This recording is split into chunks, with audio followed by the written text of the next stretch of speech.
Welcome back to Planet Vero Radio and the Story of Liberty with your host, John Bona. Welcome back. Welcome back with Marshall and Dan. I'm John Bona, your host. We're talking about separation of church and state and asking the question, how did we get here? And what happened all the way from the founding of this great nation back in Plymouth Rock until 2011? And who's responsible? You know, there's a lot of blame out there. Is it the ACLU or the People for the American Way that we laid the blame on? Let me share with you a story. You probably remember the story. And I'm sure some of you, this will spark an old memory of Dr. Frankenstein and his famous monster. I remember watching that when I was a kid. But just imagine, if you will, the final scene when the monster has gone berserk. And he's wreaked havoc on the townspeople. And he's left numbers of people dead. Now he attacks his master and has destroyed the home, which is now ablaze and setting the sky alight with flames. And about that time, a friend of Dr. Frankenstein's arrives from a distant city and sees the carnage and the chaos. And he says, "Dr. Frankenstein, what has happened here?" And Dr. Frankenstein replies, "A monster, a monster, a monster did this. It was terrible. He just went berserk. He killed people. And he destroyed the home." And the friend exclaims, "A monster? Where did this monster come from?" Silence. "Where did it come from, Dr. Frankenstein?" "Well, I made it myself," he replies. In case you don't see the application, my friends, we have to acknowledge a great deal of the blame must rest upon us, must be laid on Christians at the doorstep of the church. We have failed in a large way to obey the Great Commission in this country as a whole. We failed to obey the cultural mandate to be involved in every sphere of activity. We've retreated. Christians have, in general, retreated from politics, government, media, higher education, and we've left it to the unbelievers. We fail to fulfill our responsibilities as citizens. We fail to obey the commandment of Christ himself, who said, "Render unto Caesar the things that are Caesar's." Now, we didn't create this monster, I'll agree there, with our own hands, but we've allowed it to grow up among us with the power of government, colleges, liberal colleges, the media, the courts, I said, as legislatures. It's wreaked disaster and this carnage that we have in America today. So what I'm saying is, I think we must realize and look in the mirror here that much of the blame really rests on us. Christians have failed to fulfill their responsibilities as citizens in this country. We've allowed this great blessing of a godly nation that we once had to slip through our hands. And Marshall, I would like to ask you, I know you've been a Christian historian for 30 years. You have seen this really develop, haven't you? Well, yeah, I really have. And you've seen a slide going back as far as 45 years ago when we started our ministry, where basically the Christian folk in America kind of disassociated themselves in the 20th century from involvement in society. They did some, but for the most part, they began to give over their children to the public schools. They began to give over charity, beginning with Roosevelt and ending with the 1960s welfare state, and now it's grown into a situation where half the people in America are dependent upon government welfare. And so what we have is a situation in which we have not obeyed Christ's statement when he said, render unto Caesar the things that are Caesar, but render unto God the things that are God's. There are limited jurisdictions given by God in the Word for civil government. Civil government has the right and responsibility to lay taxes for specific purposes, especially for protecting the citizenry against attack. That is the purpose of civil government, is to punish evildoers, according to Romans 13 and according to Genesis 9. But Jesus was saying in that passage, he said, oh, here's a coin. What's on this coin? Oh, it's Caesar's head. Oh, give that coin to Caesar. That is his due in terms of a poll tax or a tax. But what he said, he turned to the people and said, render unto God the things that are God's. And what he's saying is that God owns it all. He owns everything, including Caesar. But the truth is that he is telling the people, listen, render your souls, render your families, render your property, render all that you have unto God, because he is going to hold you accountable for that. And we as American Christians, as American citizens, have got to hold our government's feet to the fire to only do the things that they're called to do in Scripture. And at the other side is that we've got to be involved. If we don't want a welfare state, then we need to be the benevolent citizens. Right now we're facing a huge crisis down in the South with the largest tornadoes that have gone through there probably forever. And places like Alabama are devastated with 100-mile swaths of entire civilization wiped from the face of the earth. And who is down there? Well, people like the Samaritan's Purse and Christian Ministries and of course the Salvation Army and others. They're down there, but we need to be there helping people rebuild their homes and loving our neighbor as ourselves. This is the real sign. In fact, Daniel Webster said it well. One of our great founding fathers in the second generation said, let the religious element of a man's nature be neglected, and he becomes the creature of selfish passion. The cultivation of the religious sentiment incites a general benevolence. In other words, what he's saying is if we will build our faith in Christ, then we will want to love our neighbor as ourselves, and we will give ourselves to that. And the result is the people around will say, I want Christian leadership. I want these people. These people love me. They care for me when I'm in need. They're really not trying to force their agenda on me. They simply are trying to show me that God really does make a difference in society as well as one's individual life. That's really the hope of America, is for the church to arise and be the church and to live out the great principles of Christ in our society. I agree, Marshall.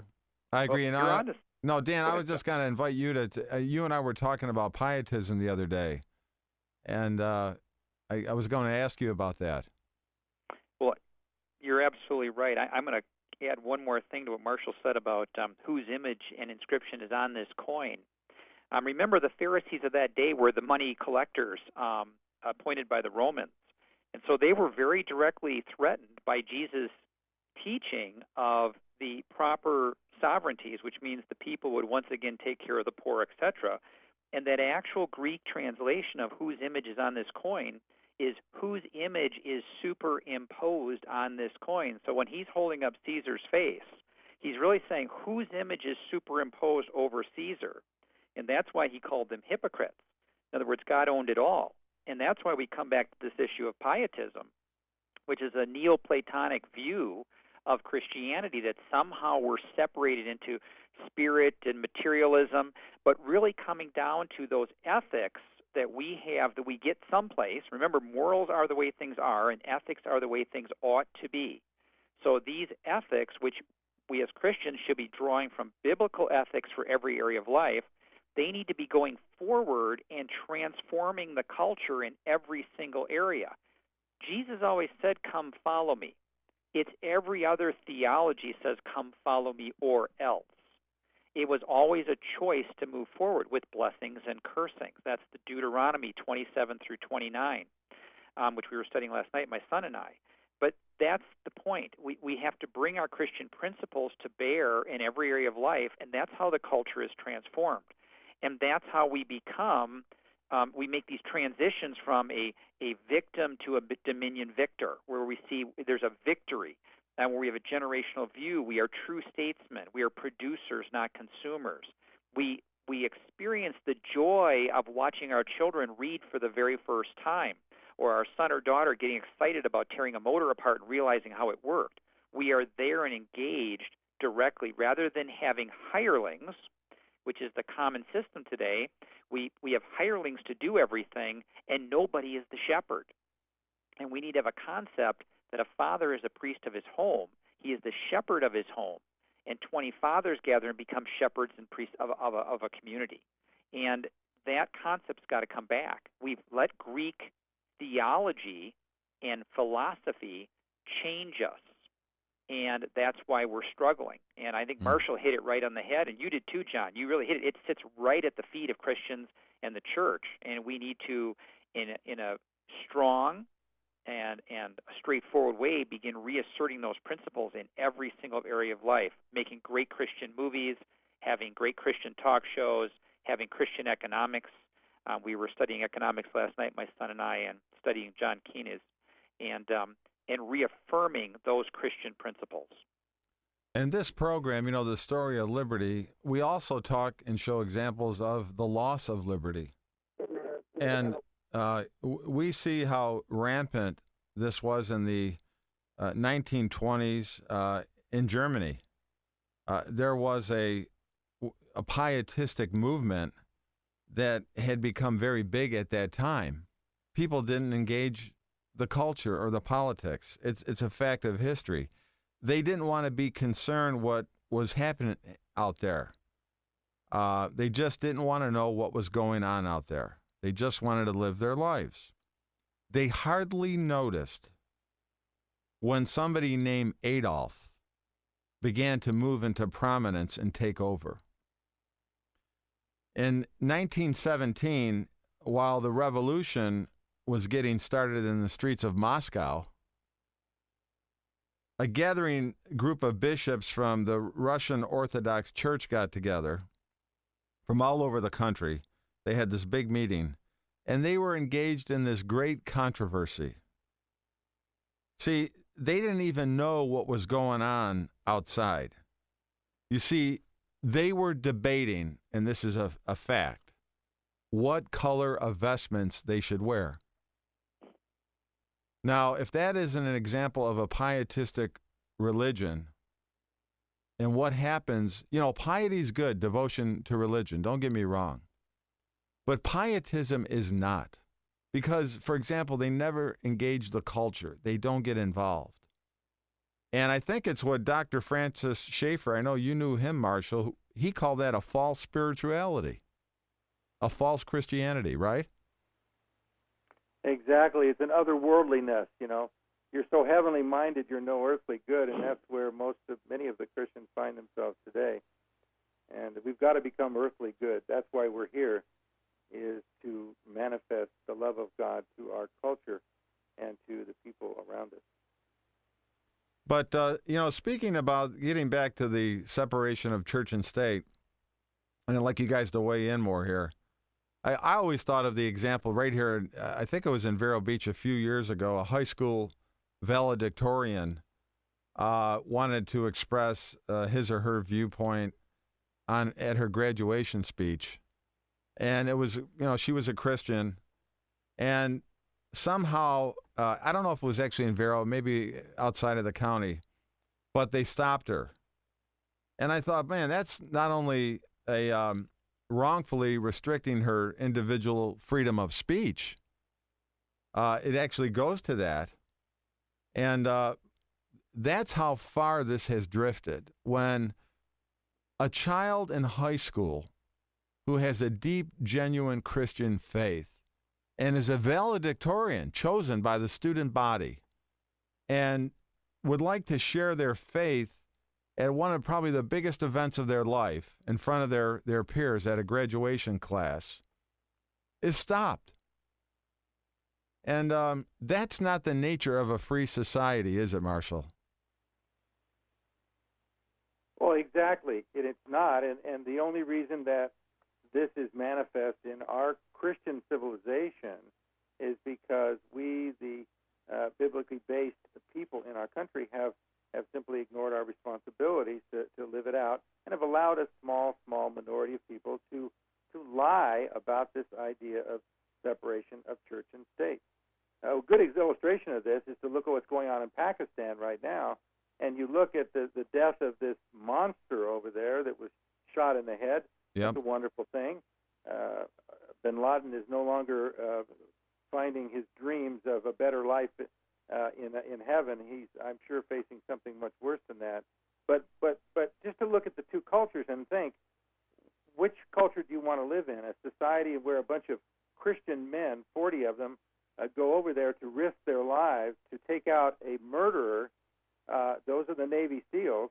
Most of these men are Christian men. You look at the armed forces, the vast majority of these people that are working there are men that are based their lives upon the faith. Yep. And the faith that man is equal before God and that every individual is important. They went out after that guy because they did not want more of their citizens, after 3,000 had already died, to be taken down by this guy. And that was not a secular act. That was the act of men and women who understood that there is a biblical foundation to life, liberty, property in America. And you know, John, when we think about the struggle we have, Dietrich Bonhoeffer and many of the theologians in Germany were asked, how in the world did the German people sink so low? How could they seriously allow a man like Hitler to rise to power? How could they allow the Dusseldorf Bible to be written, which had all kinds of apostasy in it? And the answers were interesting. They just didn't believe it could happen. They just did not believe that in their culture this kind of evil person could be propagated to leadership. And when I was reading about Keynesian economics last night, the same thing comes out of John Keynes. They asked him, what happens when the money supply inflates to the point where it doesn't work? He said, don't worry about it. We'll all be dead anyway. There's an apathy that can settle in a loss of vision that's long term. And, you know, there's this huge dichotomy between these men and women in arms that are defending and protecting their wives, their children, their husbands in some cases, our way of life, and an apathy that's brewing in the background. I mean, talk about an extreme dichotomy of ideas. These men and women putting their lives, their fortunes, their sacred honor on the line to protect us. And then we have people, like we saw these protests in Wisconsin, where there's an apathy about making God take care of us. And I think that's something that has to be resolved so the nation can move forward. And it's going to be resolved by people, once again, putting biblical ethics and principles in every area of life and not separating themselves from the culture or allowing the culture, meaning the government or some judge, to separate you out. That young lady probably should have spoke her piece at that graduating event. She had every right to. Well, I think she wanted to. They turned the mic off. You know, okay. And this, you know, this exclude Christianity view, it's never been adopted by the American people through any democratic process. It's being imposed on our nation by the exercise of raw judicial power by the courts, and especially by the Supreme Court. And it's been an increasing problem for the last several decades in America. And, you know, we have to ask the question, what can we do? What could we do? Well, look, for sure in the next presidential election, there's going to be one or two Supreme Court justices appointed. And what happens at that point in time can determine a lot of issues. And I know right now we have a kind of a shaky 5-4 balance again, I guess. And it seems to me that Kennedy is the swing vote. Again, I read an article that he is arguably the most powerful man in the world because the four are always on one side, the other four on the other, and he kind of is the swing vote. But we don't know the numbers, what they are in the future. But I'd like to see an 8-1 balance and have Christians in there. And boy, what a transformation of the American society that would just make from what we see taking place in this country today. Now, I'm not putting all the blame on the Supreme Court, but let's face it, a lot of it rests right there. I think if we could see a change in this court, we'd see a change in this nation beyond the imagination of most people. Right, and that must happen with a change in the hearts of our people, because we've got to begin to understand and vote upon the truths and principles that are eternal, and stop voting for personalities, stop voting for parties, and start voting for men of character, true statesmen who will stand for these values and the true and the constitutional values of our forefathers. And if we will do that, then there's great hope. But Ronald Reagan said it well in 1984, and Well, we lost Marshall again, and so Dan and I will finish up here. And but what can we do? That's what we're talking about, Dan. And Christians have had it in their power to change all these things that we lament and complain about and grumble about constantly, and we just haven't done it. And but I think the good news is we can change America. Because let's remember one important point. People made America what it is today, and we can make it what it ought to be. We can really do that, and the Apostle Paul reminded us of that simple quote in Philippians 4:13, I can do all things through Christ. And remember those men who worked and pledged their lives, their fortunes, their sacred honor, to produce this great country. They were willing to sacrifice everything, and that's what Marshall would say if he's here. And many gave their lives that we might enjoy the freedoms, the liberty, and the blessings of this nation. But folks, we're letting it slip through our fingers like sand. I wonder. John, go ahead, Dan. You are right on something there that I think everybody's got their hands around. We can talk about not voting ourselves largest from the Treasury by voting for certain politicians that will give us the goodies that we want. But the reality is this whole thing is in God's hands. And God's looking for his people to obey and do the things that he has told us to do, to remember the first things and do them again. And that really leads us back to implementing the Bible in every area of our life in our own homes. And that's the first test. And Reagan said it, I'm sure Marshall was going there, that it's going to happen at the kitchen table. It's, Mom, Dad, you got to sit around that table and you got to start to talk about these principles in detail. And if you don't know, you have to have the courage to go start teaching yourselves and turn the TV off and start studying those deeper things that transform your home. And that's a challenge, and it's not easy because there are a million distractions. Yep, absolutely. There are, and I think that's a great message, Dan. And, I wonder what many people will have to say to their grandchildren or their children when they ask, Granddaddy, where were you when America was losing its freedom, its liberty? What were you doing? What were you doing when America became a godless nation? What did you do to stop that, Granddaddy?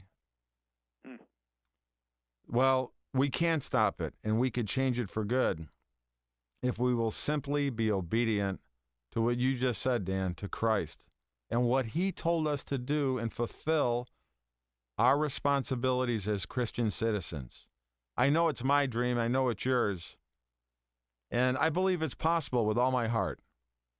And I hope you believe it as well, that we can see a nation where babies can be conceived and born without the fear of being hacked to pieces in their mother's womb, where this tremendous vile ocean of pornography can be cleaned up and removed, and we can go to a film without worrying about what's contained in it, where we can turn our TVs on and not expect to hear the name of Christ taken in vain, and all sorts of other bad things.